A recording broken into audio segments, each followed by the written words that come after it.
ходил я в гастроном, пока не познакомился с бывалым рыбаком. Он каждую неделю на рыбалку выезжал и под стакан частенько напивал поплавок и червячок. Чок-чок-чок-чок, маринованный сморчок. Чок-чок-чок-чок, отдыхай и не жалей. Лей-лей-лей-лей, станет веселей.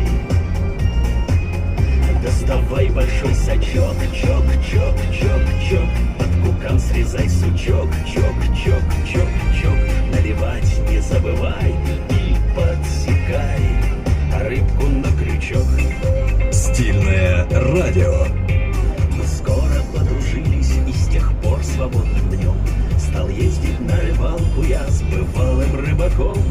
И глядя, как лаская поплавки течет вода, налив вина, мы чокались всегда, поплавок и червячок.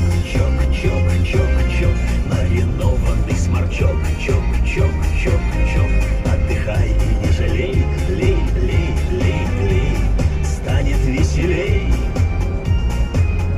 Доставай большой сачок. Чок-чок-чок-чок, под кукан срезай сучок. Чок-чок-чок-чок, наливать не забывай и подсекай рыбку на крючок.